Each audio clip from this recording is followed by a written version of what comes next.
Good news mga idol. Long-term visa sa Japan. Hindi mo na kailangan mag-exam pa. Hindi mo na kailangan mag-take pa ng SSW to, no?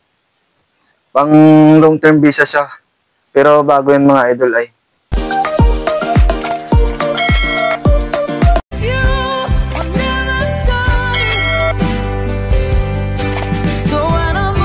Okay mga idol.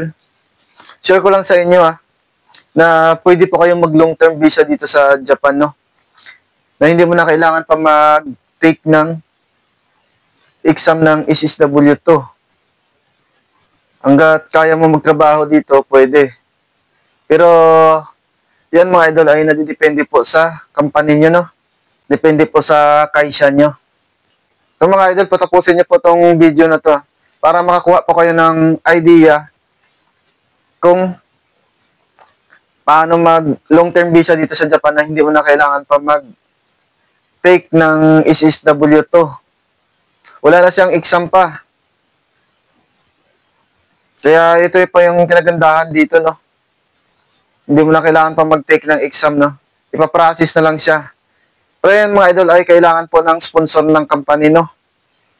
Kailangan po, sponsoran po kayo ng company, saka kailangan matagal ka na dito sa Japan, no?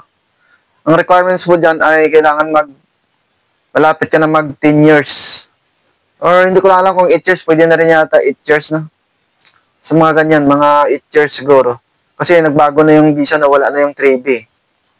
Ano na lang siya, no?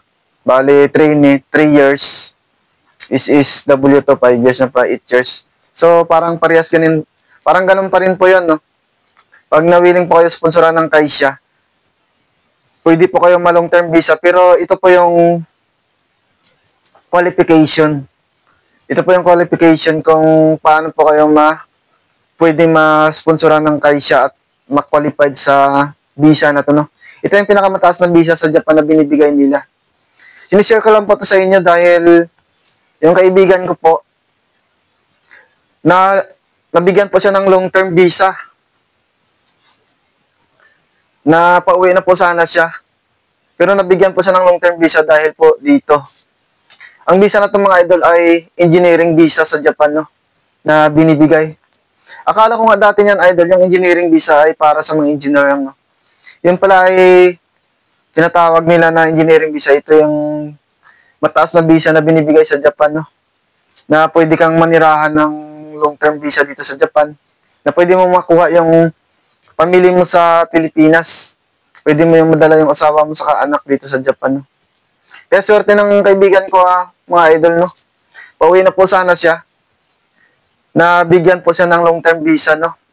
Mabait po yung company. Kasi dapat uwi na po siya, no? Kasi alanganin na po siya mag-take ng SSW to. Hindi na daw kaya. Yun na lang po yung paraan para na hindi na po siya mapauwi. Ay i-apply po siya ng engineering visa. Yun nga po na-aprobahan po siya. Na-aprobahan po siya sa engineering visa, no? Pero ang kailangan na requirement siya dyan ay college graduate po kayo. Kailangan po college graduate po kayo. Pag high school graduate po ay hindi po pwede. Kailangan graduate po kayo ng college graduate. Kahit siguro 2 years course lang, basta graduate po kayo, pwede. Kaya napakaswerte niya po, no? Nabigyan po siya ng long-term visa na ang requirements lang ay college graduate, tapos yung maglapit ka na mag 10 years dito sa Japan, saka yun, yung sponsor ng Kaisya, no?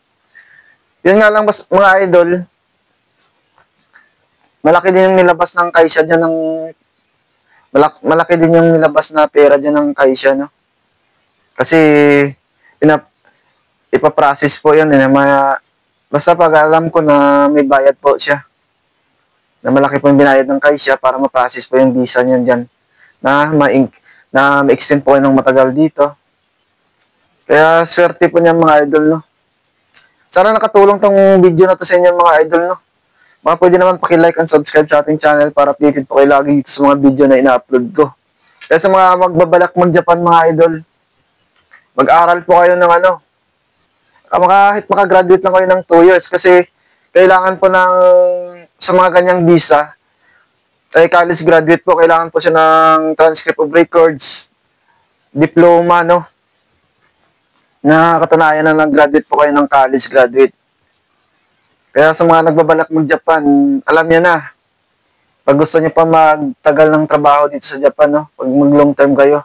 Pero yan mga idol, nadidepende sa company, no? Pag nagustuhan po kayo doon ng satso nyo o ng boss nyo ng company, kaya kailangan nagpakabait po kayo dyan sa, siyempre sipagan nyo po sa trabaho pag nagustuhan po kayo.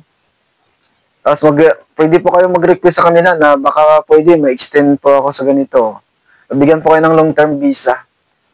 Yun lang mga idol. Sana nakatulong ang video na ito. Maraming salamat sa inyo.